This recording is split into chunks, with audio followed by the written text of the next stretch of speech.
కడివెడైననేమి కరము పాలు, గరిటెడైనను చాలు గంగిగోవు పాలు. కాకిలా కలకాలం బ్రతికే కంటే హంసలా 6 నెలలు బ్రతకాలి. అంటే ఎన్ని సామెతలు ఎందుకు వచ్చినాయనుకుంటున్నారు? సహజంగా మానవ జీవితంలో ఎంత బ్రతికామనేటువంటిది కాదు, ఎంత సుఖంగా బ్రతికేమనేది కావాలి. ఎంత విస్తారమైనటువంటి ఆస్తి సంపాదించామని కాదు, ఎంత ప్రశాంత జీవితాన్ని జీవించామనేటువంటిది మానవుడు కావాలి. ఇక్కడ చూడండి, మనిషి తన ఆయుష్ను పొడిగించుకునేటువంటి కొలది తన జీవితంలో నెమ్మది లేనివాడుగా, తన జీవితంలో ప్రశాంతం లేనివాడిగా, ఏ విధమైనటువంటి సుఖ సంతోషాలు లేనివాడిగా, ఒక మర బొమ్మలాగా మనిషి తయారైపోయినటువంటి పరిస్థితి కనబడుతుంది. దేవుని రాకడలో ఎత్తబడకపోతే ఇప్పుడు మీరు చూడండి, జీవితానికి ఏముండదో తెలుసండి? భోజనం ఉంటుంది కానీ ఏముండదు, నెమ్మది ఉండదు. 1,00,000 రూపాయల మంచం ఉంటుంది కానీ ఏముండదు, నిద్ర ఉండదు. ఏమండి, అన్నీ ఉంటాయి కానీ హృదయంలో ఆందోళన పోదు. అన్నీ ఉంటాయి, మన జీవితంలో నెమ్మదిని మనం కొనుక్కోలేం. అంటే చూడండి, మనిషి ఎప్పుడు ఎలా ఉంటాడో తెలుసండి? నెమ్మది లేకుండా, తన జీవితంలో ఏ విధమైన ప్రశాంతం లేకుండా, తన హృదయంలో ఏ విధమైన ఆనందం లేకుండా, నిత్యము విచారముతోనే తన హృదయాలు, తన రోజులు గడిచిపోతూ ఉంటాయండి. ఇది ఎప్పుడైతే తన జీవితంలో వేసుకున్నామో, నిద్ర లేనటువంటి రాత్రులు, లేకపోతే ప్రశాంతత లేని జీవితం, తన హృదయంలో ఏ విధమైనటువంటి ఆనందం లేకుండా, నెమ్మది లేకుండా, సుఖం లేకుండా తన జీవితాన్ని ఏం చేయాలో తెలుసండి? గడపాల్సినటువంటి అవసరం. ఆనందం అనేటువంటిది ఆహారం ఇవ్వదు, ఆనందం అనేటువంటిది బంగారం ఇవ్వదు, ఆనందం అనేటువంటిది ఈ లోకంలో ఉన్నటువంటి ఏ వస్తువు ఇవ్వలేదు. ఇప్పుడు అర్థమవుద్ది మానవులకి. ఎందుకో తెలుసండి? ఈరోజు చాలా మంది ఏమనుకున్నారంటే, దేవుడా ఎందుకు? దేవుడి దగ్గరికి వెళ్తే ఏముందనుకుంటున్నారు? సంతోషం ఎక్కడ ఉందంటే ఆహారంలో సంతోషం ఉందని, లేకపోతే వ్యసనాల్లో సంతోషం ఉందని, ఈ లోక సంబంధమైన జీవితంలో సంతోషం ఉందని సంతోషాన్ని ప్రపంచమంతా ఎత్తుకుంటున్నాం. కానీ నిజమైనటువంటి శాశ్వతమైన సంతోషాన్ని ఇవ్వగలిగినటువంటి దేవుణ్ణి తృణీకరిస్తూ ఉన్నాం. ఒకవేళ కనుక అలా తృణీకరించగలిగినప్పుడు నీకు ఆయన ఎత్తబడిన తర్వాత అర్థమవుద్ది నిజమైనటువంటి సంతోషం ఈ ప్రపంచంలో నువ్వు ఎక్కడికి వెళ్ళినా అది దొరకదని. కడుపు నిండా ఆహారం ఉంటుంది, కంటి నిండా నిద్ర ఉండదు. అన్ని వస్తువులు బంగారం ఒంటి నిండా వేసుకోగలుగుతావు కానీ పట్టుమని నువ్వు అరగంట సేపు నిద్రపోలేవు. మనిషి ఈ రెండింటి మధ్య వ్యత్యాసం అర్థం కావాలండి. శాశ్వతమైన ఆనందానికి, క్షణికమైన ఆనందానికి ఒక వ్యక్తికి ఎప్పుడైతే తేడా తెలిసిందో, ఈరోజు మానవుడు వాడుకునే వాటిని ప్రేమిస్తా ఉన్నాడు, ప్రేమించాల్సిన వాటిని వాడుకుంటున్నాడు. ఈరోజు మానవుడికి అర్థం కావాల్సిన ఏంటో తెలుసండి? దేన్ని ప్రేమించాలో దాన్ని ప్రేమించాలి, దేన్ని వాడుకోవాలో దాన్ని వాడుకోవాలి. అదే చెప్తున్నాడు ఇక్కడ. విడవబడితే నెమ్మది ఉండదు. ఒకవేళ కనుక ఇక్కడే ఉండిపోయామనుకోండి, ఏం జరుగుద్ది అనే విషయాలు మీతో నేను పంచుకోవాలనుకుంటున్నాను. అర్థమైంది కదండి నేను చెప్పిన మాట? ఒకవేళ కనుక విడవబడితే ఏం జరుగుద్ది అనే విషయాన్ని ఒకటి ఇక్కడ మనం గుర్తుంచుకోవాలి. చాలా మందిలో విడవబడితే అనుకుంటే ఉద్దేశం ఏంటంటే, అప్పటికి యేసయ్య రాకడికి మనం చనిపోతాం కదా, మనం ఉన్నాం కదా అనుకోవచ్చు. ఒకటి, విడవబడితే జరిగేటువంటి నష్టం ఏమిటి, విడవబడినటువంటి వాళ్ళు ఉండేటువంటి ప్రమాదాలు ఏంటి ఒకటి. రెండవది, ఒకవేళ కనుక రక్షణ లేకుండా, మారు మనసు లేకుండా ఒకవేళ కనుక మరణిస్తే ఏంటి. ఈ రెండు విషయాలను కనుక మనము ఈ ఇవ్వబడినటువంటి సమయంలో మీతో నేను పంచుకోవాలని ఆశపడుతూ ఉన్నాను. ఒకవేళ కనుక ఈ యొక్క జీవితం, దేవుడు మనకి ఇచ్చినటువంటి జీవితంలో దేవుడు వస్తాడని మనకు తెలుసు, ఆయన భూమి మీదకి రాబోతా ఉన్నాడని తెలుసు. సమస్తము ఎరిగినటువంటి మన జీవితాలలో ప్రియులారా, అనుక్షణం మనం చాలా సందర్భాలలో మనము అనుకుంటాం, సంఘము అనేటువంటి దానిని గ్రీక్లో ఒక మాట అంటారు. ఏమంటారంటే ఎక్లీషియా అని పిలుస్తారు. ఎక్లీషియా అంటే అర్థం ఏమిటంటే బయటకు పిలవబడుట అనేటువంటి మాట. సంఘము అని మనం ఎప్పుడైనా ఆలోచన చేసినప్పుడు మనందరము సంఘముగా దేవుని యొక్క సముఖంలో ఉన్నాం. సంఘము అంటే అర్థం ఏమిటో తెలుసండి? ఇప్పటి వరకు మనం లోకంలో ఉన్నాం, ఇప్పటి వరకు లోక సంబంధమైన వాటిలో మనం జీవిస్తూ ఉన్నాం, ఇప్పటి వరకు పాప సంబంధమైన, శరీర సంబంధమైన, జీవ సంబంధమైన విషయాలలో మనం జీవిస్తూ ఉన్నాం. అయితే మనలో ఉన్న ప్రత్యేకత ఏమిటి అని ఆలోచన చేస్తే, దేవునిలోనికి రావడం అంటే, దేవునిని నమ్మడం అంటే, దేవుని విశ్వసించడం అంటే అర్థం ఏమిటంటే లోకములో నుంచి పిలవబడటం, లోకములో నుంచి ప్రత్యేకించబడటం, లోకములో నుంచి మనము దేవుని వైపుకు రావడం ప్రియులారా. కాబట్టి సంఘము అనేటువంటి దాన్ని దేవుడు ఎలా చూస్తూ ఉన్నాడంటే లోకము నుంచి ప్రత్యేకించబడటంగా మనము చూస్తూ ఉన్నాం. దేవునికి స్తోత్రం కలుగునుగాక. కాబట్టి దేవుని యొక్క సముఖములో ప్రత్యేకించబడడం అంటే ఈరోజు మనందరం కూడా ప్రత్యేకించబడిన వారం. లేకపోతే దేవుని చేత ప్రత్యేకించబడడం వేరు, ప్రత్యేకంగా జీవించడం వేరు. ప్రత్యేకంగా జీవించడం అంటే నిజానికి ఇక్కడ ఈ 2 రోజులు మనందరం ఉన్నామంటే నిజంగా మన లోకంలో నుంచి ప్రత్యేకించబడిన వారేమని అనొచ్చు. దేవునికి స్తోత్రం కలుగును గాక. లేకపోతే బ్రదర్ ఈ లైట్లో ఆపేయండి, పర్లేదు, జస్ట్ ఈ లైట్లో ఆపేస్తుంది కనిపిస్తుంది. ఓకే, ఈరోజు కనుక మీరు చూడగలిగితే సంఘముగా మనము గనక దేవుని యందు విశ్వసించగలిగితే, విశ్వసించినటువంటి మనము ఒకవేళ గనక ఆయన రాకడలో ఎత్తబడేటువంటి వధువు సంఘములో ఉండకపోతే, నెంబర్ 1 డైరెక్ట్గా నేను పాయింట్లోకి వచ్చేస్తున్నాను. మీరు చూడగలిగితే ప్రకటన 13-17 కనుక మీరు చూడగలిగితే అక్కడ ఒక మాట, మంచి మాట కనిపిస్తుంది. ప్రకటన గ్రంథము 13వ అధ్యాయము, ఆ ముద్ర అనగా ఆ మృగము పేరైనను దాని పేరిట సంఖ్య అయినను క్రయ విక్రయములు చేయుటకు మరి ఎవనికి అధికారము లేకుండానట్లును అది వారిని బలవంతము చేయుచున్నది.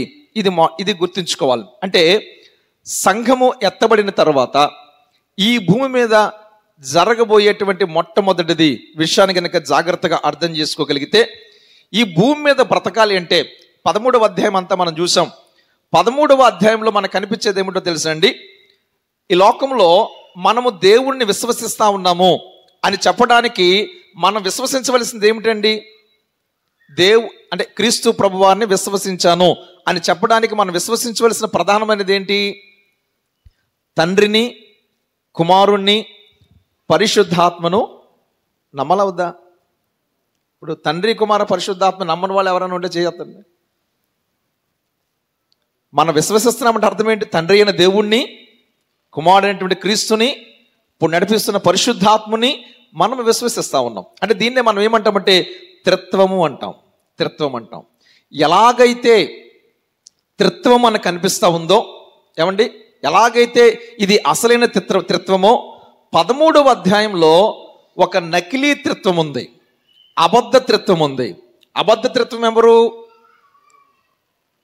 అబద్ధ త్రిత్వం ఎవరండి చెప్పండి. ఇప్పుడు మనం తండ్రి, కుమార, పరిశుద్ధాత్మ అంటే మన దేవుని యొక్క త్రిత్వము. మరి అబద్ధ త్రిత్వం ఎవరు? తమ్ముడు ఒక్కసారి పైకెట్టది, ఎవరుంటారండి? తండ్రి, మన దాంట్లో తండ్రి. తండ్రి అంటే తండ్రికి ఆపోజిట్ ఎవరు? ఏమండి, మీకు బైబిల్ అంతా ఒకటేనండి. మీకు చెప్తున్నాను, బైబిల్ అంతా ఒకటే. ఇందాక మీకు చెప్పారు, సినిమాలు చాలామంది చూసేవారు ఇదివరకు. సినిమా అంతా ఎవరికి కేంద్రీకృతమై ఉంటుందండి? ఏమండి, ఒక హీరో, ఒక విలను, ఇదే సినిమా, ఇంకేం లేదు. మీరు ఎన్నిసార్లు తిరిగినా హీరో ఫస్ట్లో ఓడిపోతాడు, తర్వాత ఫైనల్కి వచ్చేటప్పటికి నెగ్గేస్తాడు. ఒకవేళ కనుక మీరు చూడగలిగితే ఈ బైబిల్ అంతా ఒక హీరోకి, ఒక విలన్కి మధ్య జరిగేటువంటి యుద్ధం. హీరో ఎవరు అంటే యేసు ప్రభు, విలన్ ఎవరంటే సాతాను. ఇద్దరికి ఆఖరి పోరాటం ఉంది, చివరి యుద్ధం ఉంది. ఆ యుద్ధమే హర్మెగిద్దోన్ యుద్ధం. ఆ యుద్ధంలో విశ్వాసులకు, అవిశ్వాసులకు, దేవునికి, సాతానికి మధ్య జరిగే యుద్ధం. ఆ యుద్ధం హర్మెగిద్దోన్ యుద్ధం అంటారు. అంటే ఒకవేళ తండ్రి అయిన దేవుడు, కుమారుడైనటువంటి క్రీస్తు, పరిశుద్ధాత్మ మనకి త్రిత్వం అయితే, ఈ 13వ అధ్యాయంలో కూడా ముగ్గురు ఉన్నారు. వారు ముగ్గురు ఎవరంటే, ఒకరు ఇక్కడ మీరు చూడండి, 7 తలలు 10 కొమ్ముల మృగము అన్నాం, చూసారా? అంటే ఇది మనకి సాదృశ్య రూపంగా కనిపిస్తుంది. ఇది ఎవరు అంటే రాబోయేటువంటి కాలంలో, ఏమండి, ఒక నియంత. నియంత అంటే ఒక రాజు. 7 తలలు 10 కొమ్ములు కలిగేటువంటి దీన్నే మనం ఏమంటామంటే వన్ వరల్డ్ గవర్నమెంట్ అంటారు. మీరు ఎప్పుడైనా వినే ఉంటారు. అంటే వన్ వరల్డ్ గవర్నమెంట్ అంటే, ఇదివరకు మీరు చూడండి, క్రీస్తు పూర్వంలో ప్రపంచాన్ని అంతటిని కూడా ఒకే రాజు పరిపాలిస్తూ ఉండేవాడు. బబులోను ఉన్నాడు అనుకోండి, బబులోను అన్ని దేశాలకు వాళ్ళు ఒక్కలే రాజులు పరిపాలిస్తూ ఉండేవారు. మాదియా పర్షియాలు 127 సంస్థానాలకు, హిందూ దేశం నుంచి కూషు దేశం వరకు ఆయన ఒక్కడే రాజు. తర్వాత మీరు చూడగలిగితే గ్రీక్, అలెగ్జాండర్ ప్రపంచ చక్రవర్తి. అంటే వారందరూ కూడా ప్రపంచాన్ని అంతటి కూడా పరిపాలిస్తూ ఉండేవారు. ప్రపంచానికి ఇండియాకు ఒక రాజు, అమెరికాకు ఒక రాజు, ఆస్ట్రేలియాకు ఒక రాజు, పాకిస్తాన్కు ఒక రాజు ఉండేవారు కాదు. ప్రపంచం అంతటికి కూడా ఒకే రాజు. అది నెబుకద్నెజరు కావచ్చు, లేకపోతే దర్యావేషు కావచ్చు, లేకపోతే గ్రీక్ రాజు అయినటువంటి అలెగ్జాండర్ కావచ్చు, తర్వాత రోమా సామ్రాజ్యంలో ఉన్నటువంటి మిగతా రాజులు కావచ్చు. అందుకే చూడండి, రోమా ప్రభుత్వం ఉన్నప్పుడు ఒక సామెత వచ్చింది, every road leads to Rome. ప్రతి దేశము నుంచి రోమాకు రోడ్లు వేశారు. కారణం ఏమిటంటే ప్రతి దేశాన్ని పరిపాలించడానికి కైసర్స్ ఉండేవారు, సీజర్స్ ఉండేవారు. అప్పుడు యాక ఉండేది. ఇదంతా బైబిల్ చెప్పిందే. తర్వాత కాలంలో జరిగిన విషయం ఏంటంటే ఏ దేశానికి ఆ దేశం వచ్చింది. మీరు అంటే బొమ్మలో మీరు చూశారు, పాదాలు మిళితమైన, ఇనుము మట్టి మిళితమైనటువంటి ప్రజాతంత్ర రాజ్యాలంటే తర్వాత కాలంలో ఏ దేశానికి ఆ దేశాలు అవి విడిపోయినాయి. ఆస్ట్రేలియాకి ఆస్ట్రేలియా, ఇండియాకి ఇండియా, పాకిస్తాన్ పాకిస్తాన్, చైనాకి చైనా, జర్మనీకి జర్మనీ, ఇలాంటి దేశాలుగా విభాగించబడ్డాయి. అయితే చివరిగా మరలా రాకడకు ముందు ఏమవుతుందో తెలుసండి, మరలా ప్రపంచమంతా కూడా మరలా ఒకే రాజు కిందకి రాబోతా ఉంది. మీకు దీనికి అంటే మీరు పేపర్ చదివితే అర్థమవుద్ది. దీన్నే వన్ వరల్డ్ గవర్నమెంట్ అంటారు. దీనిలోనే యూరోపియన్ యూనియన్ అనేటువంటి దాన్ని చాలా మంది చెప్తారు. అంటే కొన్ని దేశాలు కలిపి ఒక యూనియన్ తీసుకొచ్చినాయి. అంటే ఒక యూనియన్ ఏంటంటే వాళ్ళందరూ కలిసి ఒకే చరిత్రలో ఒకే పని చేయటానికి ఒకే కరెన్సీ ఉండేలాగా, ఒకే విధమైన విధానాలు ఉండేలాగా ఒక ప్రణాళికను తీసుకొస్తా ఉన్నారు. అంటే దీనిలో మనం చూసేటప్పుడు రాబోయేటువంటి కాలంలో మన భారతదేశంలో కూడా చూడండి, అంటే మన భారతదేశంలో కూడా మనం ఏమనుకుంటున్నాం, ఒకే కరెన్సీ రావాలని, లేకపోతే ఒకే మతం ఉండాలని, లేకపోతే ఒకే రకమైనటువంటి పరిపాలన ఉండాలని. రాబోయేటువంటి కాలంలో మనకి ఇప్పటివరకు రాష్ట్రానికి ఏం జరుగుతున్నాయండి, ఎలక్షన్లు జరుగుతున్నాయి. కానీ ఇప్పుడు ప్రణాళికలు రాబోయే కాలంలో ఏం జరుగుతుంది, దేశానంతటికి ఒకేసారి ఎలక్షన్ జరుగుతాయి. జమిలీ ఎన్నికల కోసం ప్రణాళికలు చేస్తూ ఉన్నారు. అంటే దాని ఉద్దేశం ఏంటంటే ఒకవేళ కనుక రాబోయేటువంటి కాలంలో ప్రపంచాన్నంతటిని కూడా పరిపాలించేటువంటి ఒకే ప్రభుత్వం రావడానికి అవకాశాలు ఉన్నాయని బైబిల్ చెప్తా ఉంది. అంటే దాని ఉద్దేశం ఏంటంటే ఎందుకు వస్తుంది, ప్రపంచమంతా కొన్ని సందర్భాల్లో ఒకే దానికోసం ఆలోచిస్తుంది. పావర్టీ అంటే పేదరిక నిర్మూలన కోసం ప్రపంచమంతా కలిసి పనిచేస్తుంది. గ్లోబల్ వార్మింగ్ అంటే ప్రపంచం యొక్క క్లైమేట్ చేంజ్ విషయంలో ప్రపంచం అంతా కలిసి పనిచేస్తుంది. ఏమండి, అలాగే కరోనా లాంటి వైరస్లు, రోగాలకు సంబంధించి ప్రపంచం అంతా కలిసి ఎందుకంటే ఒక దేశం తీసుకుంటే సరిపోతుంది నిర్ణయం, అన్ని దేశాలు కలిసి నిర్ణయాలు తీసుకోవాలి. అలాంటి విషయంలో మనకు చెప్పేటువంటిది ఏంటంటే ప్రపంచాన్ని పరిపాలించేటువంటి ఒక నియంత ఉంటారు. ఇది నెంబర్ 1. రెండవది ఏమిటంటే మనము సంఘానికి ఎలాగైతే సేవకుడు ఉన్నాడో మతానికి సంబంధించిన అబద్ధ ప్రవక్త ఒకడు ఉంటాడు. అంటే రాజు ఒకడు, అబద్ధపు రాజు ఒకడు, నియంత ఒకడు. రెండవదేమో ప్రవక్త. మూడవది వీళ్ళిద్దరికీ తండ్రి ఎవరంటే సాతాను. వీళ్ళు ముగ్గురు ఒక త్రిత్వం. అర్థమైందా మీకు? అర్థం కాలేదా?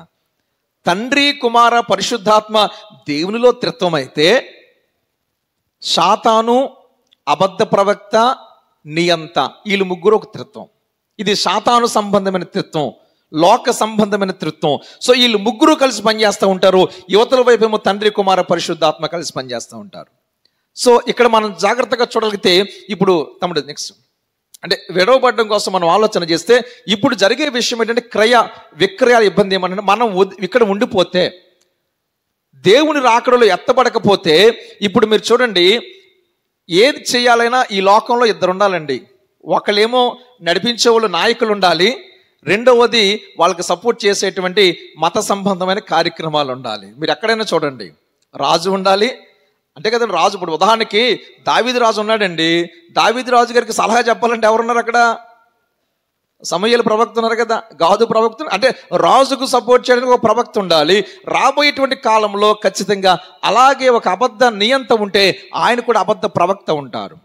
సో రాబోయేటువంటి కాలంలో ఇక్కడ మనం అదే చూస్తా ఉన్నాం. నియంత పరిపాలించేటప్పుడు ఈ 13వ అధ్యాయంలో మనం చూసినప్పుడు తన పోలికలో హేయమైనటువంటి ఒక విగ్రహాన్ని చేసి దేవాలయంలో నిలబెట్టిన తర్వాత ప్రతిమ మాట్లాడుతుందని చూసాం.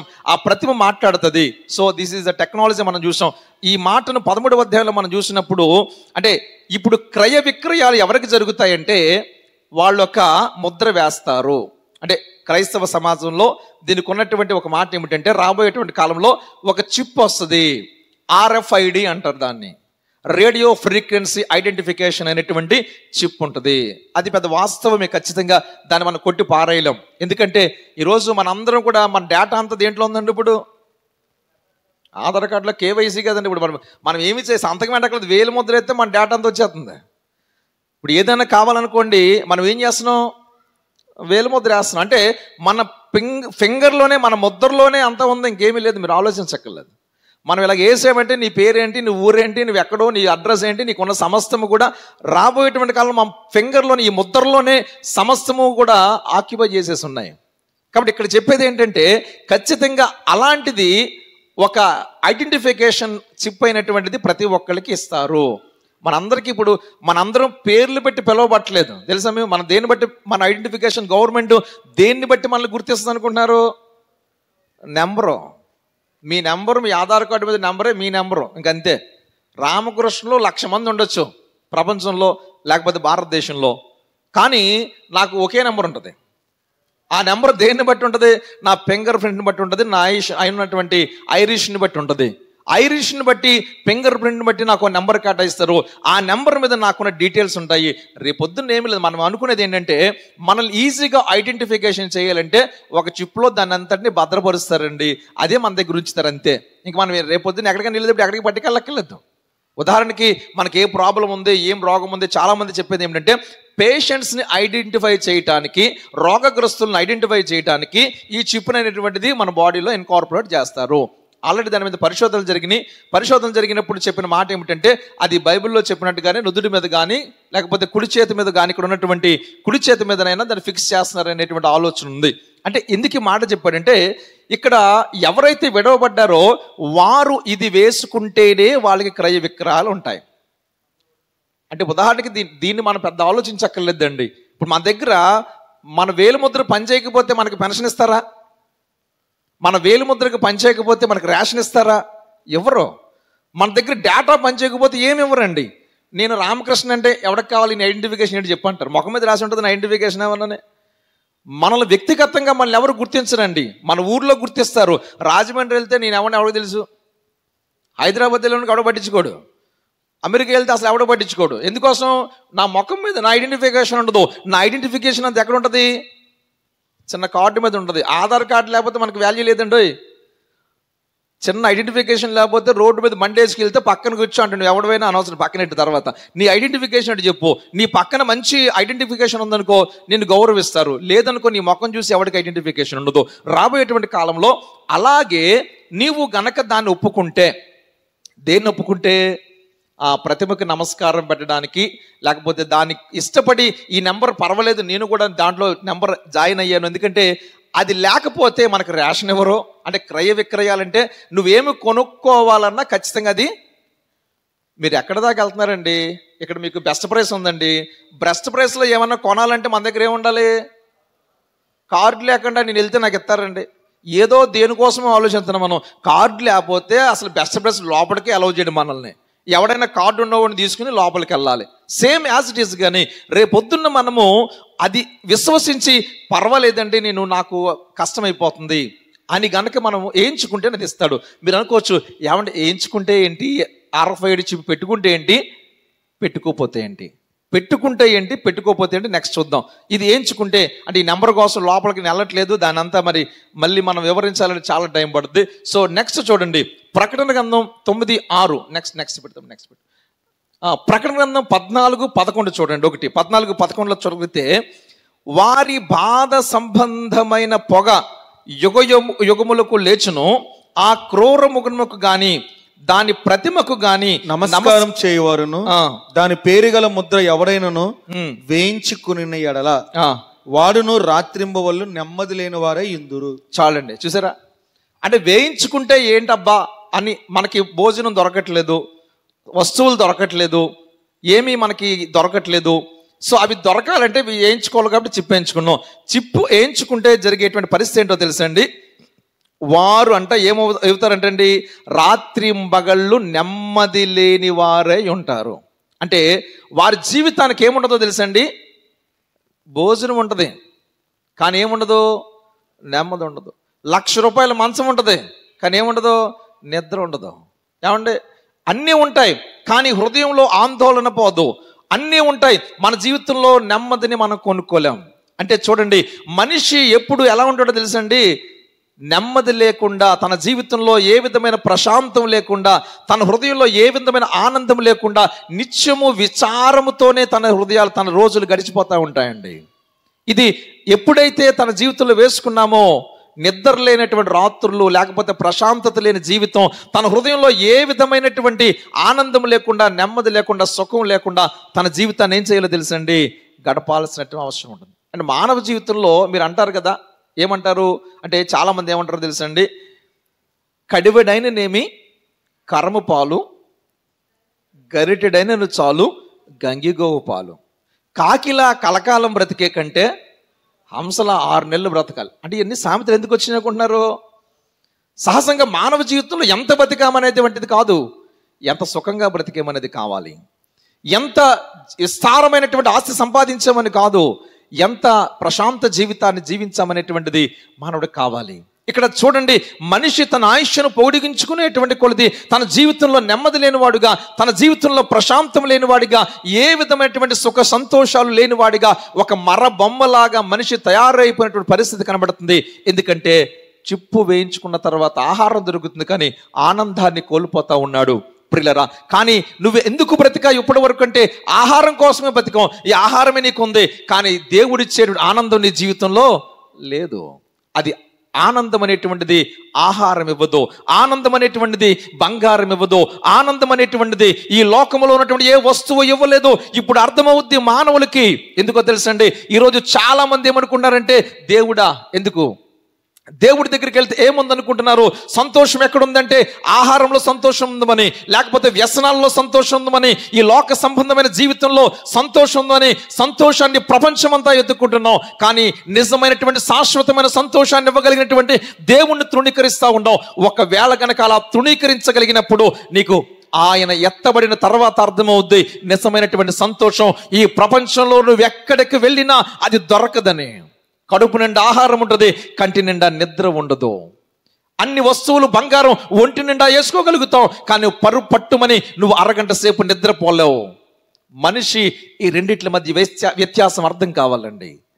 శాశ్వతమైన ఆనందానికి, క్షణికమైన ఆనందానికి ఒక వ్యక్తికి ఎప్పుడైతే తేడా తెలిసిందో, ఈరోజు మానవుడు వాడుకునే వాటిని ప్రేమిస్తా ఉన్నాడు, ప్రేమించాల్సిన వాటిని వాడుకుంటున్నాడు. ఈరోజు మానవుడికి అర్థం కావాల్సిన ఏంటో తెలుసండి, దేన్ని ప్రేమించాలో దాన్ని ప్రేమించాలి, దేన్ని వాడుకోవాలో దాన్ని వాడుకోవాలి. అదే చెప్తున్నాడు ఇక్కడ, విడవబడితే నెమ్మది ఉండదు. నెక్స్ట్ చూద్దాం. ఇంకా చూడండి, విడవబడితే ప్రకటన 6:17 కనుక చూడగలిగితే చూడండి, 6:17 చూడండి. ఒకవేళ కనుక విడవబడితే ఏముంటుందో తెలుసండి, మీరు మా మీద పడి ఆయన సన్నిధికి గొర్రెపిల్ల ఉగ్రతకును మమ్మును మరుగు చేయడి అని పర్వతములతోను బండలతోను చెప్పుచున్నారు. సింహాసనాసనుడై ఉన్న వాని యొక్కయు గొర్రె పిల్ల యొక్కయు ఉగ్రత మహాదినము వచ్చును, దానికి తాళజాలిన వాడెవడు, మీరు మా మీద పడి ఆయన సన్నిధికి గొర్రె పిల్ల ఉగ్రతకును మమ్మను మరుగు చేయండి అని పర్వతాలతోనూ బండలతోనూ చెప్తారంట. అంటే అర్థం ఏంటో తెలుసండి, ఆ ఉగ్రతన ఇప్పటి వరకు గొర్రె పిల్లను మనం ఎలా చూస్తున్నామంటే, ఆయన బొచ్చు కత్తిరించు వాని ఎదుట మౌనముగా ఉన్న గొర్రె పిల్లను చూస్తున్నాం. ఆయన ఏమీ తెలియని వాడుగా సైలెంట్గా ఉన్న గొర్రె పిల్లను చూస్తూ ఉన్నాం. కానీ ఆ మహాదినములో ఉగ్రత, ఏమండి, ఉగ్రత మహాదినము వచ్చినప్పుడు ఆ గొర్రె పిల్ల యొక్క ఉగ్రత మహాదినమును చూసినప్పుడంట ఇప్పుడు ఏం చెబుతుంది తెలుసండి, ఆ ఉగ్రత నుంచి తప్పించుకోవడానికంట ఏం చేస్తున్నారో తెలుసా పిల్లరా, పర్వతాలతోనూ అలాగే బండలతోనూ ఇదిగో నీ చాటుకు మమ్మల్ని దాచుకో అని చెప్తారంట. అంటే అర్థం ఏంటో తెలుసండి, మనుషులు పరిగెడతా ఉంటారు, తప్పించుకోవడానికి పరిగెడతా ఉంటారు, అక్కడికి పరిగెడతా ఉంటారు, ఎక్కడికి పరిగెడతా ఉంటారు. ఎక్కడికి పరిగెట్టిన వారి జీవితాల్లో ఆ ఉగ్రతను తప్పించుకోవడానికి అవకాశం లేని పరిస్థితుల్లో ఎక్కడికి వెళ్ళాలో తెలియనటువంటి అయోమయంలో మనుషులు ఉంటారు. ఇది దేవుడు చెప్పే మాట. ఇంకా మీరు చూడగలిగితే అదే మనం ఇందాక చూడు తమ్ముడు 9వ అధ్యాయంలో కనుక చూడగలిగితే 5వ వచనంలో మీరు చూడండి, 9వ అధ్యాయం 6వ వచనంలో కనుక చూడండి, అక్కడ ఒక మాట ఉంటుంది. ఆ దినములలో మనుష్యులు మరణమును వెతుకుదురు గాని అది వారికి దొరకదు. చావవలనని ఆశపడుదురు గాని మరణము వారి యొద్ద నుండి పారిపోవును. ప్రపంచంలో ఎంతకంటే గొప్ప శిక్ష ఏమీ లేదండి. ఆ దినాలలో జరిగే విషయం ఏంటో తెలుసా ప్రియులారా? మీరు చూడండి, అక్కడ గనక ఉంటే 6 దినాలలో గనక ఉంటే మనుష్యులు మరణమును వెతుకుదురు. ఎందుకో తెలుసండి, సహజంగా మరణమును వెతకడం అంటే ఈ కష్టాలు బాధలు భరించలేక ఇంకెందుకు లేరా బాబు గొడవ అని చెప్పి ఏ ఫ్యానో కనబడద్దు ఊరేసుకుందాం అని చూస్తారు. గొప్ప విషయం తెలుసా, ఫ్యాన్ ఊడి కిందడిపోద్ది. లేదురా బాబు అని చెప్పి ఎక్కడికో వెళ్ళి ట్రైన్ కింద పడదామని చూస్తారు. నిజంగా ఇప్పుడు సినిమాలేమో అప్పుడు మీ ట్రైన్ నిజంగా ఆ మరణం కూడా ఏమో తెలుసండి, మీ దగ్గరికి వచ్చేటప్పటికి ట్రైన్ ఆగిపోద్ది. అక్కడికి మరణం మన దగ్గర రావడానికి భయపడేటువంటి సమయం అండి అది. మరణం మన దగ్గరికి రావడానికి భయపడుతుందంట. అంత మాత్రమే కాదు, ఇంకా ఏం చెప్తాడో తెలుసు, దాన్ని ఎంత వెతికినా కానీ అసలు దొరకదంట. ఈ కాలంలో అందుకే మరణం విజృంభించింది కదండి. ఇప్పుడు ఈ కాలంలో మరణం వద్దనుకున్నా వస్తుంది ఇప్పుడు, కానీ ఆ కాలంలో రమ్మన్నా మరణం రాదు. ఎందుకు వచ్చిన జీవితం రా ఇది? ఈ జీవితంలో ఆనందం లేదు, నెమ్మది లేదు. ఏమండి ఇప్పుడు చూడండి, చిన్న కష్టం వచ్చిందనుకోండి, ఏం అక్కర్లేదండి. పండక్కి ఊరు పంపించకపోతే చచ్చిపోయిన వాళ్ళు చాలామంది ఉన్నారు తెలుసా. నేను చాలామందిని చూశాను. కావాలంటే మీరు కూడా సంక్రాంతి తర్వాత పేపర్ చూడండి. అమ్మగారింటికి పంపలేదని ఆత్మహత్య, పండక్కి చీర కొనలేదని ఆత్మహత్య. నిజం, వాస్తవం అండి. అంటే మనుషులు చనిపోవటానికి కనుక మీరు చూడగితే పెద్ద కారణాలు ఉండక్కర్లేదండి. ఒకసారి చూశాను, ఒక ఆవిడంట వాళ్ళ ఆయన గారు స్టేటస్లో పెట్టలేదంటే ఆవిడ ఫోటో, చచ్చిపోయింది ఆవిడ స్టేటస్లో. అసలు నిజంగా మనుషులకి స్టేటస్ అంత పనికిమాలింది ఇంకేమీ లేదు. దేవునికి స్తోత్రం కలుగును గాక. చాలా గొడవలు ఎట్టవుతుంది స్టేటస్ తెలుసా మీకు? ఎన్ని గొడవలు అంటే, మన స్టేటస్ ఏమో కానీ మనుషుల మధ్య స్టేటస్ని కూల్చేస్తుంది. స్టేటస్ సాధ్యమైనందుకు స్టేటస్లు పెట్టకండి. దేవునికి స్తోత్రం కలుగును కాక. నిజమేనండి బాబు, స్టేటస్ అంత ప్రమాదమైనది ఏమీ లేదు. అయితే ఎందుకు ఈ మాట చెప్తా ఉన్నానంటే, ఈనాడు మరణం అంత సింపుల్ అయిపోయింది. కానీ ఇక్కడ దేవుడు సెలవిస్తా ఉన్నాడు, ఒకవేళ గనక ఆ ఉగ్రత మహాదినాలలో విడవబడిపోతే, సంఘము ఎత్తబడినప్పుడు గనక మనం అక్కడ సంఘములో లేకపోతే కింద ఉండేటువంటి పరిస్థితి కనుక మీరు చూడగలిగితే చెప్పే మాట ఏమిటో తెలుసండి, మరణాన్ని వెతుకుతాం కానీ మరణం దొరకదు. చనిపోదాం అనుకుంటే మరణం పారిపోతూ ఉంటుంది. మనం ఎక్కడికి వెళితే అక్కడికి మరణం పారిపోతూ ఉంటే, ఒక పక్కేమో బాధ భరించలేము, ఒక పక్కనేమో కష్టాన్ని మోయలేము.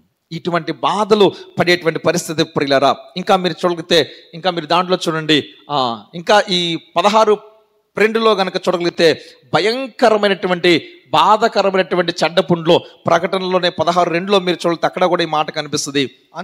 అంతటా మొదటి దూత వెలుపలికి వచ్చి తన పాత్రను భూమి మీద కుమ్మరింపగా, ఆ క్రూర మృగము యొక్క ముద్ర గల వారికి దాని ప్రతిమకు నమస్కారం చేయవారికి బాధకరమైన చెడ్డ పుండు పుట్టెను. ఇదండి, అంటే ముద్ర వేయించుకున్నటువంటి వారందరికీ కలిగేటువంటి మరొకటి ఏమిటంటే, దానికి ఎవరికైతే నమస్కారం చేస్తారో వారికి బాధకరమైన పుండ్లు పుడతాయి. అంటే బాధకరమైన పుండ్లు అంటే చిన్న పుండు కాదు. ఓ పక్క నల్లం, ఓ పక్క బయటికి వెళ్ళలేం, ఇంట్లో ఉండలేం. ఏమండి, బాధకరమైన పుండ్ల చేత మనిషి శరీర సంబంధమైనటువంటి బాధ ఒక పక్కనైతే, మానసిక ప్రశాంతత కోల్పోయే ఒక పరిస్థితి. ఇవన్నీ నాకు వద్దురా అని చెప్పి తీరా చనిపోవడానికి వెళ్తే మరణం అంటది, నువ్వు నాకొద్దు అంటే మనం మరణానికి కూడా లోకువైపోయినటువంటి రోజుల్లో మనం ఉంటాం ప్రియులారా. విడవబడినప్పుడు మన జీవితంలో ఉండేటువంటి విషయాలు మేము ముందుంచుతున్నాను. దేవునికి స్తోత్రం కలుగును గాక. కాబట్టి మన జీవితంలో కనుక ఒకవేళ ఈ లోకంలో విడవబడితే, ఎప్పుడు విడబడతాం? మన ఇష్టం వచ్చినట్టుగా మనం జీవిస్తే, ఈ లోక సంబంధమైనటువంటి జీవితంలోనే మనం ఉంటూ మన జీవితాన్ని కొనసాగించేస్తే, ఇక్కడే ఉండిపోతే ప్రియులారా, మనం ఏదైతే వద్దనుకున్నామో అది మన జీవితంలోకి వస్తుంది. అయితే మీకు ఒకే ఒక మాట చెప్పి నేను ముగించడానికి ఇష్టపడతాను, ఎందుకంటే సమయం కూడా అయిపోతూ ఉంది. ఒకవేళ కనుక యేసయ్య వస్తాడు కదా, ఒక చిన్న వీడియో పెట్టి తమ్ముడు, అందరికీ తెలిసిన విషయమే, ఎలా వస్తాడు, ఎలా మనం లేపబడతాం అనేటువంటి ఒక వీడియో, చివరిన వీడియో ఉంది. ఆ వీడియోని చూసిన తర్వాత మనము ముగించుకోవడానికి ఇష్టపడదాం. రెండవ రాకడలో ర్యాప్చర్ అంటున్నాము కదా. ర్యాప్చర్ అంటే సంఘము ఎత్తబడుట. సంఘము ఎత్తబడినప్పుడు ఎలా ఎత్తబడుతుంది అనేటువంటి ఒక చిన్న వీడియో. మనందరము కూడా మన కోరిక ఏంటో తెలుసండి, మన ఆశ ఏంటో తెలుసండి. మన ఆశ ఏంటో తెలుసా? ఒకే ఒక్క ఆశ అండి, ఆయనతో పాటు యుగయుగాలు సర్వాధికారి రాజు దేవాతి దేవుడు ఏమండి పరలోకములో నుంచి ఆయన భూమి మీదకి ఎలా వస్తారు? కొంచెం సౌండ్ పెట్టండి. ఆయన రాబోతా ఉన్నాడు, రాజుల రాజు, ప్రభువుల ప్రభువు. ఆయన పరలోక సర్వము సమూహములు ఆయన వెంట వచ్చును. రాజాది రాజు, the name above all above. పరలోక పట్టణం నుంచి ఈ భూమి మీదకి సమూహములు సర్వ సైన్య సమూహము ఆయనను వెంబడిస్తా ఉన్నప్పుడు, ఆయన భూమి మీదకి వస్తా ఉన్నప్పుడు పిల్లరా రాజుగా రాబోతా ఉన్నాడు. ఎర్రని ఈ లోకంలో ఉన్న ప్రతి ఒక్కరూ ఆయన చూస్తారు. ప్రతి ఒక్కరి కన్ను ఆయన చూస్తారు. ఆయన పొడిచిన వారు ఆయన చూస్తారని చెప్తా ఉంటారు. ఈ లోకంలో మృతులైన వారు మొదట లేతురని దేవుడి వాక్యం సెలవిస్తూ ఉంటుంది.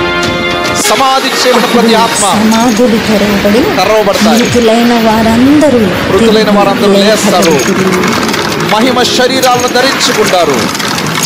ఆ రాజు వస్తా ఉన్నప్పుడు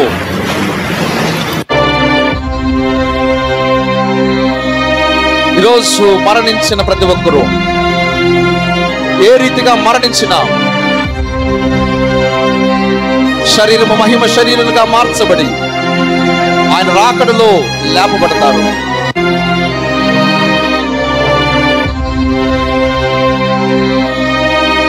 ఈ రెండు రాకడలకు సంబంధించిన మిళితమై ఉంటుంది వీడియో. దీన్ని చూసి జస్ట్ చూడడానికి మాత్రమే. ఇది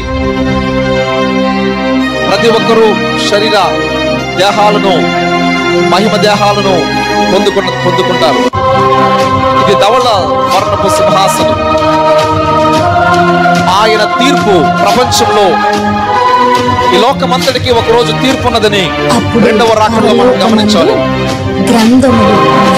వాని క్రియలు చెప్పిన వారు వానికి జీతం ఇవ్వడానికి గ్రంథాలు జీవ గ్రంథములో ఎవరి పేరైన రాయబడి ఉంటే ఆయన రాజ్యంలో ఉంటారు. ఈ ప్రపంచంలో నలుమూల నుంచి 284 దేశాలలో ఏ కులంలో పుట్టినా ఏ మతంలో పుట్టినా పిల్లరా ప్రతి ఒక్కడు మరణించిన తరువాత ఆయన ఎదుట నిలవబడాలి. ఆయన సింహాసనపు తీర్పులోనికి వచ్చినప్పుడు, ఆయన ఎదుట నిలవబడినప్పుడు ప్రతి వానికి వాని జీతం ఇవ్వబోతా ఉన్నాడు.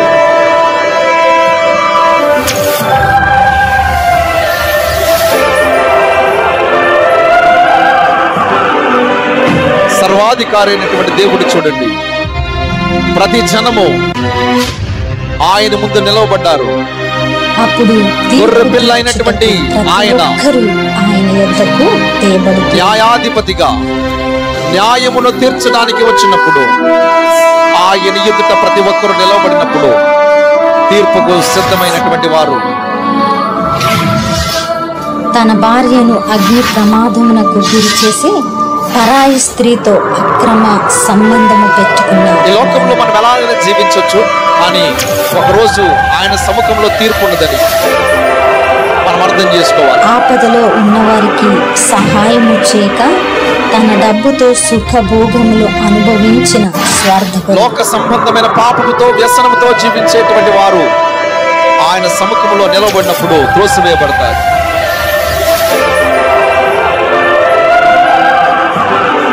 అనేక మంది స్త్రీలను బలాత్కారము చేసి పాపములో జీవిస్తూ వ్యభిచారం చేస్తూ జీవించినటువంటి జీవితాలు ఆ రోజు ఆయన ఎదుట తేట తెల్లం చేయబడతాయి.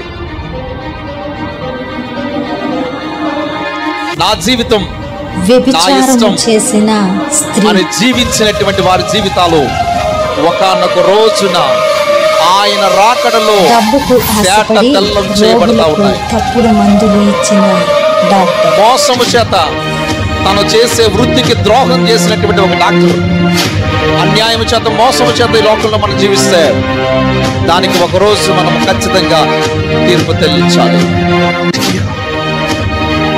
ఎవరి కోసమైతే ఆయన రక్తము కార్చాడో, ఎవరి కోసమైతే ఆయన తన ప్రాణం పెట్టాడో, తమ దేవుళ్ళుగా ఆరాధించిన వారు, నేనే నిజమైన దేవుడినని ఆయన ఈ లోకానికి చెప్పినప్పుడు ఆయన తాతిని లోక సంబంధమైన జీవితంలో లోక సంబంధం వాటిని ప్రేమిస్తే ఆరని అగ్ని గుండములోనికి వారు త్రోయబడతారు.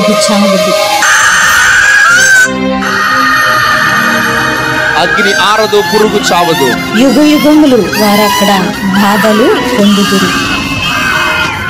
అగ్ని ఆరని, పురుగు చావని నిత్య నరకాగ్ని గుండములో ప్రతి ఒక్కరూ త్రోయబడినప్పుడు అది ఒక రోజు కాదు, 2 రోజులు కాదు, సంవత్సరం కాదు, 50 కాదు, 100 కాదు, యుగ యుగములు యుగ యుగములు అగ్ని గంధకములో మండుతున్నప్పుడు, అందుకే పౌలు చెప్పాడు, అయ్యో నేనెంత దౌర్భాగ్యుడను, ఇదే 2వ మరణం. ఒకవేళ కనుక జీవ గ్రంథంలో రాయబడినటువంటి వారి పేరు రాయబడితే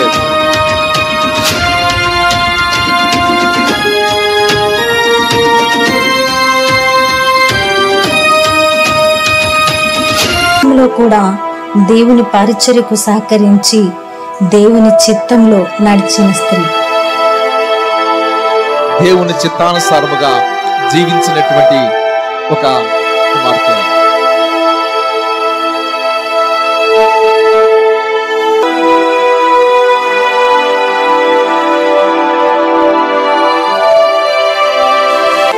క్రీస్తు సువార్తను అనేక చోట్ల ప్రకటిస్తూ అనేకుల చేత కొట్టబడి ఎంతో శ్రమ ద్వేషించబడి శిక్షించబడి కొట్టబడినటువంటి ఆ యవనస్తుడు శాశ్వతమైనటువంటి దేవుని రాజ్యంలోనికి కొనుక్కోబడి ఆయన వారి దీన శరీరములను మహిమ శరీరములుగా మార్చి పరలోకానికి ఎత్తుకొని పోయెను. ఓకే, మీరు అర్థమైంది. జరిగేటువంటి చివరి యుద్ధంలో 2 రకాలు. ఒకటి దేవుని రాజ్యము, సాతాను రాజ్యం. సాతాను సంబంధులుగా ఈ జీవితంలో గనక మనం ఉంటే, లోక సంబంధులుగా ఉంటే మనకి చివరి తీర్పు ఏంటంటే నిత్య నరకాగ్ని గుండం. లేదు, దేవునితో మనం ఎత్తబడితే, నాకు అనిపిస్తుంది మొన్న మాటలు ధ్యానం చేస్తూ ఉన్నప్పుడు, దేవుని రాకడలో మనం ఎత్తబడినప్పుడు పిల్లరా, దేవుని యొక్క ప్రేమలో కడుగుబడి దేవుని చిత్తానుసారముగా మనం జీవించబడి దేవునితో పాటు ఎత్తబడి దేవుని రాజ్యంలోకి వెళ్తే మనకి ఎంత భాగ్యం తెలుసండి. నాకు తెలిసి మనం ఇలాగ వెళతా ఉంటే మనకి ఎవరు ఎదురవుతారో తెలుసండి. మీకు ఎవరు ఎదురవుతారు? నాకు అనిపించింది మొట్టమొదటిగా మనకి 12 మంది శిష్యులు ఉంటారు అక్కడ. ఎవరండి? పేతురు, యోహాను, యాకోబు, 12 సింహాసనాలు ఉంటాయి కదా. మనం గనక వెళితే మొట్టమొదటిగా మన దగ్గరికి వచ్చేది ఎవరో తెలుసండి? తోమగారు మన దగ్గరికి వస్తారండి. దేవునికి స్తోత్రం కలుగును గాక. నాకు అనిపించి తోమగారు గబగ వచ్చి వీళ్ళందరూ రక్షించబడిన కారణం ఎవరో తెలుసా? నేనే. ఆయన నిజంగా మనం చూస్తే 12 మంది శిష్యులు చూస్తాం మనం.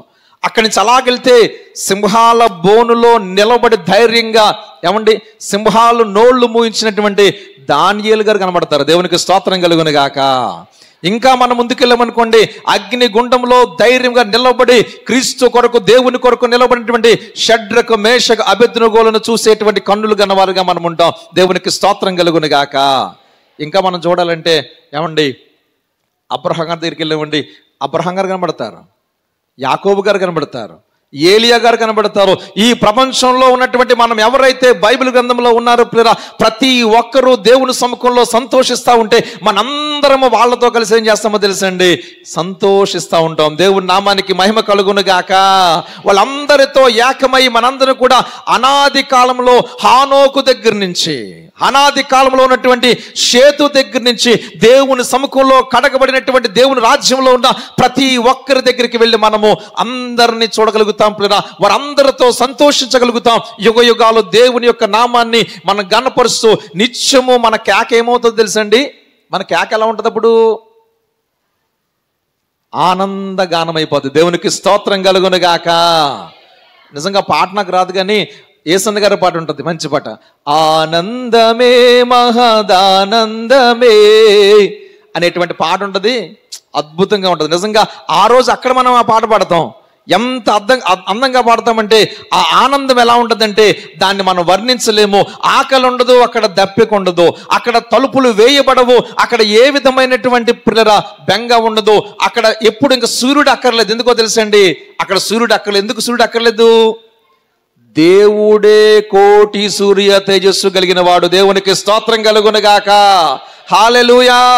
ఆ కోటి సూర్య తేజస్సు ఎదురు సింహాసనం ఎదురు కూర్చున్నప్పుడు మనందరం పరలోకానికి వెళ్ళినప్పుడు దేవాతి దేవుడు ముందు నిలబడినప్పుడు అప్పుడు ఆయన అంటాడు, ఇందుకే నా స్థానాన్ని తగ్గించుకుని వచ్చి భూమి మీదకి వచ్చినటువంటి గొర్రె పిల్లగా ఇదిగో మీ అందరి కొరకు నా ప్రాణాన్ని త్యాగం చేసిన ఎందుకో తెలుసా? మిమ్మల్ని అందరినీ చూడాలని.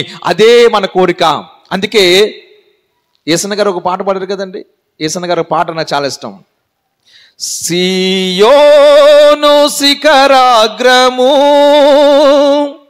నీ సింహాసనమాయెను, సియోను సింహాగ్రము నీ సింహాసనమాయెను, సియోనులో నిన్ను చూడాలని ఆశతో, సియోనులో నిన్ను చూడాలని ఆశతో ఉన్నాను నా యేసయ్యా, నీకే వందనం, నీకే వందనం, నీకే వందనం, నీకే వందనం నజరేయుడా నా యేసయ్యా, ఎన్ని యుగాలకైనా ఆరాధ్య దైవము నీవేనని గళమెత్తి నీ కీర్తినే చాటెదా, నజరేయుడా నా యేసయ్యా. దేవునికి స్తోత్రం కలుగునుగాక. సియోనులో ఆయన సింహాసనం ఉంది. ఏమంటే ఆ సింహాసనంలో ఆయన్ను చూడాలనే మన కోరిక, ఆయన చూడాలనే మన తలంపు. ఎంతమంది తన ప్రాణాలు త్యాగం చేసినా, ఎంతమంది దేవుని సువార్త ప్రకటించినా, ఎన్ని ఉపవాసాలు చేసినా, ఎన్ని జాగారాలు చేసినా, ఎన్ని ప్రసంగాలు చేసినా, ఎంత గంటలు ప్రార్థన చేసినా ఒకే ఒక ఆశ ఏంటో తెలుసండి, ఒకానొక రోజున ఆయన ఎదుట నిలబడి ఆయన మన భుజం మీద చేయేసి నమ్మకమైనటువంటి బలా మంచి దాసుడు అని మన భుజం మీద అయితే చాలండి. ఈ జీవితంలో ఇంకెంతకు మంచి ఆనందం లేదు. దేవునికి స్తోత్రం కలుగునుగాక. అందుకే ఈ లోకంలో సమస్తాన్ని వదిలిపెట్టేసామండి. ఈ లోకంలో స్నేహాలు వదిలిపెట్టాం, ఈ లోకంలో మంచిని వదిలిపెట్టాం, ఈ లోకంలో ఉన్నటువంటి ఫ్రెండ్షిప్ను వదిలేసాం, ఈ లోకంలో ఉన్నటువంటి జోదాన్ని వదిలేసాం, ఈ లోకంలో మనకు హృదయానికి సంతోషాన్ని ఇచ్చేటువంటి సమస్తాన్ని వదిలిపెట్టి ఈ లోకంలో బ్రతకడానికి ఒకే ఒక కారణం ఏమిటంటే, ఈ లోకంలో జీవించేటువంటి వారందరితో జీవించడం కంటే ఒకానొక రోజున సర్వాధికారి దేవునితో యుగ యుగాలు జీవించాలనేటువంటి ఒకే ఆశను మనందరం కలిగి ఉందాం. దేవుని నామానికి మహిమ కలుగునుగాక. హల్లెలూయా. కాబట్టి ప్రియులరా, ఇది మా ఆశ, మనందరి ఆశ ఇది అయి ఉన్నప్పుడు మన శాశ్వతమైన కాలము ఆయనతో పాటు ఉంటాం, ఆయనతో మనం జీవించగలుగుతాం. అలా జీవించినప్పుడు నిత్యమైనటువంటి ఆనందంతో మనం కలిగి ఉంటాం. అటువంటి గొప్ప కృపను దేవుడు, పరిశుద్ధాత్మ దేవుడు మనందరికీ దయచేయునుగాక. ఆమేన్.